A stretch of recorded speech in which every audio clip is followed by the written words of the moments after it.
بسم اللہ الرحمن الرحیم۔ اب دوسری طرف کی سنیے، یونس علیہ السلام کو کچھ معلوم نہیں تھا کہ ان کی قوم کے ساتھ کیا ہوا۔ آپ تو غصے کی حالت میں بستی سے نکل کر سمندر کی طرف چلے آئے تھے۔ آپ ایک کشتی کی طرف آئے، اس میں سواریاں اور ساز و سامان لدا ہوا تھا۔ اللہ تعالیٰ سورۃ الصافات آیت 140 میں فرماتے ہیں، اذ ابق الى الفلك المشحون، جب وہ بھاگ کر بھری کشتی پر پہنچے۔ کشتی روانہ ہوئی، موجیں اٹھیں، سمندر میں طغیانی آئی، یوں لگتا تھا کہ بس ابھی غرق ہوئے۔ کہنے لگے بوجھ ہلکا کرو، اپنا ساز و سامان سمندر میں پھینک دو۔ چنانچہ انہوں نے اپنا ساز و سامان سمندر میں پھینک دیا۔ اس طرح کشتی کچھ ہلکی ہو گئی، لیکن ضرورت کے مطابق ہلکی نہ ہو سکی۔ اب وہ کہنے لگے کسی کو سمندر میں گرانا ضروری ہے تاکہ کشتی مزید ہلکی ہو جائے، ورنہ یہ ڈوب جائے گی۔ جلدی کرو، قرع ڈالو۔ جس کے نام کا قرع نکلتا جائے اسے سمندر میں گراتے جاؤ، اور بار بار یہ عمل دہراتے جاؤ یہاں تک کہ کشتی ہلکی ہو جائے۔ چنانچہ قرع ڈالا گیا۔ سب سے پہلے یونس علیہ السلام کا نام نکلا۔ سب کہنے لگے نہیں، یہ تو ایسے نہیں ہیں، ان کے چہرے پر تو سجدوں کے نشانات ہیں، انہیں رہنے دو، پھر قرع ڈالو۔ چنانچہ پھر قرع ڈالا گیا، پھر انہی کا نام نکلا۔ سب نے تعجب کیا۔ تیسری مرتبہ پھر قرع ڈالا گیا، اس بار پھر یونس علیہ السلام ہی کا نام نکلا۔ اللہ تعالیٰ سورۃ الصافات آیت 141 میں فرماتے ہیں، فساهم فكان من المدحضين، پھر قرآن اندازی ہوئی تو یہ مغلوب ہو گئے۔ ہر بار انہی کا نام نکلا۔ آخرکار ان لوگوں نے انہیں پکڑ کر سمندر میں گرا دیا۔ فالتقمه الحوت، تو پھر انہیں مچھلی نے نگل لیا۔ حوت بڑی مچھلی کو کہتے ہیں۔ اللہ تعالیٰ نے حوت کو القاء فرمایا، انہیں کھانا نہیں، نہ ان کے جسم کو کوئی گزند پہنچے۔ یہ اس مچھلی کو اللہ تعالیٰ کے احکامات تھے۔ اللہ تعالیٰ سورۃ الصافات آیت 142 میں فرماتے ہیں، فالتقمه الحوت وهو مليم، تو پھر انہیں مچھلی نے نگل لیا اور وہ خود اپنے آپ کو ملامت کرنے لگے۔ یعنی وہ سمجھ گئے کہ بار بار جو ان کا نام قرآن اندازی میں نکلتا رہا ہے تو وہی مقصود ہیں۔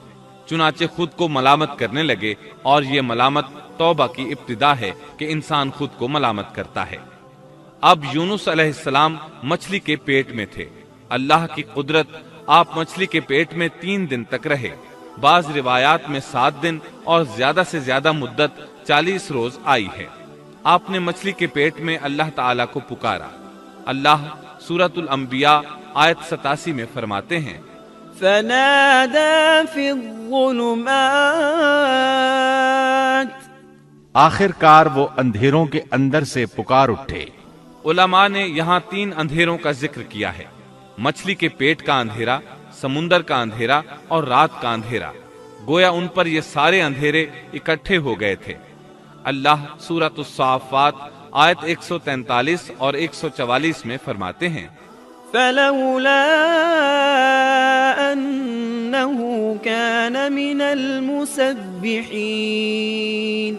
للبث في بطنه إلى يوم يبعثون، پس اگر یہ پاکی بیان کرنے والوں میں سے نہ ہوتے تو لوگوں کے اٹھائے جانے کے دن تک اس کے پیٹ ہی میں رہتے۔ مطلب یہ کہ اگر آپ اللہ تبارک و تعالی کی تسبیح نہ بیان کرتے تو مچھلی کے پیٹ ہی میں رہتے۔ آپ نے دعا نہیں مانگی بلکہ اللہ عز و جل کی تسبیح بیان کی۔ روایات میں یوں بھی آتا ہے کہ جب مچھلی آپ کو سمندر کی اتھاہ گہرائی میں لے گئی تو آپ وہاں آبی مخلوقات کی تسبیحات کی آوازیں سننے لگے۔ گویا اللہ تعالیٰ نے انہیں القاء فرمایا کہ آپ بھی تسبیح کریں۔ اللہ سورۃ الانبیاء آیت 87 میں فرماتے ہیں، فنادى في الظلمات أن لا إله إلا أنت سبحانك إني كنت من الظالمين، بلاخر وہ اندھیروں کے اندر سے پکار اٹھا کہ الہی تیرے سوا کوئی معبود نہیں، تو پاک ہے، بے شک میں ظالموں میں ہو گیا۔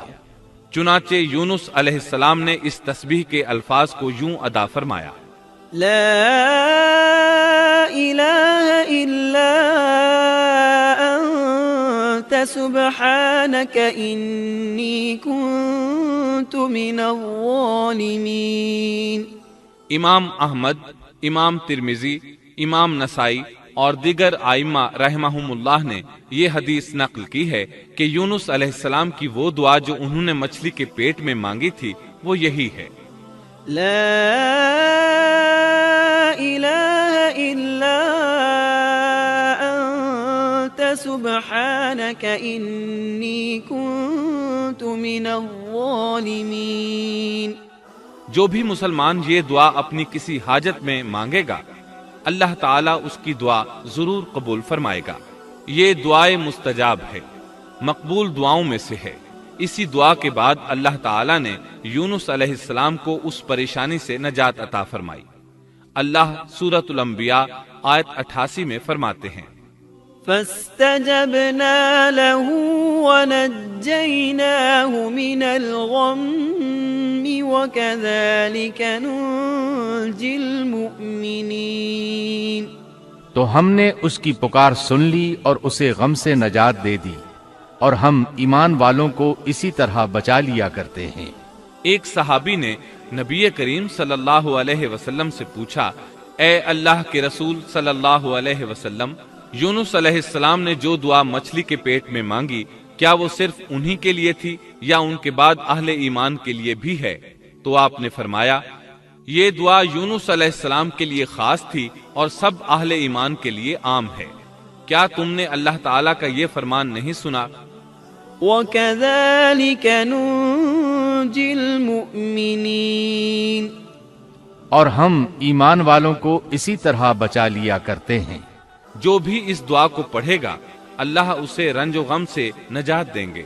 ایک قول کے مطابق تقریباً 40 روز آپ کی شب و روز یہی دعا رہی۔ اس مدت کے ختم ہونے پر اللہ تعالیٰ نے آپ کی دعا کو قبولیت بخشی۔ مچھلی ساحل پر پہنچی، انہیں کنارے پر ڈالا اور واپس چلی گئی۔ اس بات کو اللہ تعالیٰ نے سورۃ الصافات آیت 145 میں یوں بیان فرمایا ہے: فَنَبَذْنَاهُ بِالْعَرَاءِ وَهُوَ سَقِيمٌ۔ پس اسے ہم نے چٹیل میدان میں ڈال دیا اور وہ اس وقت بیمار تھے۔ آپ وہاں اسی طرح لیٹے رہے۔ پھر اللہ کی قدرت سے آپ کے قریب ایک بیلدار درخت اگا، جیسا کہ سورۃ الصافات آیت 146 میں ہے: وَأَنبَتْنَا عَلَيْهِ شَجَرَةً مِّن يَقْطِينٍ۔ اور اس پر سایہ کرنے والا ایک بیلدار درخت ہم نے اگا دیا۔ اس کدو کے درخت کے متعلق مورخین کا کہنا ہے کہ اللہ تعالیٰ نے اس درخت کا انتخاب اس لیے فرمایا تھا کہ اس درخت کے پتے چوڑے ہوتے ہیں، ان کے سائے میں انہیں ڈھانپ دیا گیا تاکہ ہوا سے اذیت نہ پہنچے، اس لیے کہ ان کے جسم سے جلد اتر گئی تھی۔ پھر اس درخت سے خوش کن خوشبو بھی آتی تھی، اس خوشبو نے انہیں فرحت بخشی۔ پھر کدو کی خوشبو میں ایک خصوصیت یہ تھی کہ حشرات الارض کو دور رکھتی ہے۔ اللہ تعالیٰ نے انہی خصوصیات کی وجہ سے اس بیلدار درخت کا انتخاب فرمایا تھا تاکہ آپ ہر طرح کی تکلیف سے محفوظ رہیں۔ یہ ہے اللہ کی قدرت، سبحان اللہ۔ اسی طرح مفسرین یہ بھی کہتے ہیں کہ اللہ تعالیٰ نے ان کے پاس ایک پہاڑی بکری بھیج دی، وہ آپ کے قریب آتی اور آپ کے سر کے اوپر اپنی ٹانگیں پھیلائے کھڑی ہو جاتی۔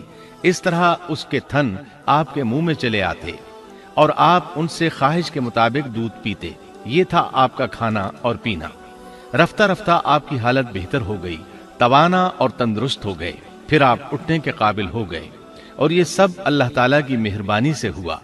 جب آپ کی صحت لوٹ آئی تو اللہ تعالیٰ نے آپ کو پھر آپ کی قوم کی طرف بھیجا، جیسا کہ سورۃ الصافات آیت 148 میں ہے: وَأَرْسَلْنَاهُ إِلَى 100,000 أَوْ يَزِيدُونَ۔ فآمنوا فمتعناهم إلى حين اور ہم نے اسے 1,00,000 بلکہ اور زیادہ آدمیوں کی طرف بھیجا، پس وہ ایمان لے آئے اور ہم نے انہیں ایک زمانے تک عیش و عشرت دی۔ وہ سب کے سب آپ پر ایمان لے آئے تھے۔ اللہ تعالیٰ نے اس قصے کے ذریعے نبی کریم صلی اللہ علیہ وسلم کو اشارہ فرمایا ہے کہ دعوت دیتے ہوئے اکتانا نہیں۔ اللہ سورۃ القلم آیت 48 میں فرماتے ہیں، ولا تكن كصاحب الحوت اور مچھلی والے کی طرح نہ ہو جائیے۔ ان لوگوں کو دعوت حق دیتے رہیے۔ دیکھیے وہ سال ہر سال دعوت دیتے رہے لیکن اکتائے نہیں، ان سے مایوس نہیں ہوئے۔ ان کی پوری بستی میں سے ایک بھی ان پر ایمان نہیں لایا تھا، لیکن جب ان سے مایوس ہو گئے تو انہیں اللہ کے عذاب سے آگاہ کر دیا اور منہ پھیر کر چل دیے تو وہ سب کے سب ایمان لے آئے۔ اللہ تعالی سورۃ القصص آیت 56 میں فرماتے ہیں، إنك لا تهدي من أحببت ولكن الله يهدي من يشاء۔ آپ جسے چاہیں ہدایت نہیں دے سکتے، بلکہ اللہ تعالیٰ ہی جسے چاہتا ہے ہدایت دیتا ہے۔ اس قصے میں بہت بڑا سبق ہے کہ کسی بھی حالت میں اللہ کی رحمت سے مایوس نہیں ہونا چاہیے اور نہ ہدایت کے معاملے میں اپنی ذات پر بھروسہ کرنا چاہیے۔ ہدایت تو بس صرف اللہ تعالیٰ ہی کی طرف سے ہے، آپ کے ذمے تو پیغام حق پہنچا دینا ہے۔ اللہ سبحانہ و تعالیٰ کے ذمے ہدایت سے نوازنا ہے۔ اللہ تعالیٰ نے انہیں پاک صاف بنا دیا، انہیں چن لیا۔ اللہ خود ہی سورۃ القلم آیت 50 میں وضاحت فرماتے ہیں، فاجتباه ربه فجعله من الصالحين۔ اسے اس کے رب نے پھر نوازا اور اسے نیک لوگوں میں کر دیا۔ امام مسلم نے ایک حدیث روایت کی ہے کہ نبی کریم صلی اللہ علیہ وسلم نے فرمایا، لا ينبغي لعبد ان يقول انا خير من يونس بن متى۔ تم میں سے کوئی شخص ہرگز یہ نہ کہے کہ میں یعنی محمد یونس بن متا سے بہتر ہوں، یعنی یوں نہ کہے کہ میں سیدنا یونس علیہ السلام سے افضل ہوں، وہ اس طرح کہ وہ تو اپنی قوم کے ایمان لانے سے مایوس ہو گئے تھے اور میں مایوس نہیں ہوں۔ اس طرح بالکل نہ کہے، کیونکہ بالآخر اللہ تعالیٰ نے آپ کو چن لیا اور برگزیدہ بنا لیا اور صالحین میں داخل کر لیا۔ اس واقعے میں نبی کریم صلی اللہ علیہ وسلم کو جو ہدایت دی گئی ہے اس کا ذکر سورۃ القلم آیت 41 میں آتا ہے، فاصبر لحكم ربك ولا تكن كصاحب الحوت۔ پس تو اپنے رب کے حکم کا صبر سے انتظار کر اور مچھلی والے کی طرح نہ ہو جا۔ مطلب یہ کہ یونس علیہ السلام کی مانند نہ ہو جائیے جو اپنی قوم کے ایمان لانے سے مایوس ہو گئے تھے۔ یقیناً دین کی دعوت اور حق کے پرچار میں یہ بہت عظیم سبق ہے کہ دائی اللہ کو کبھی مایوس نہیں ہونا چاہیے۔ یونس علیہ السلام کا قصہ ختم ہوا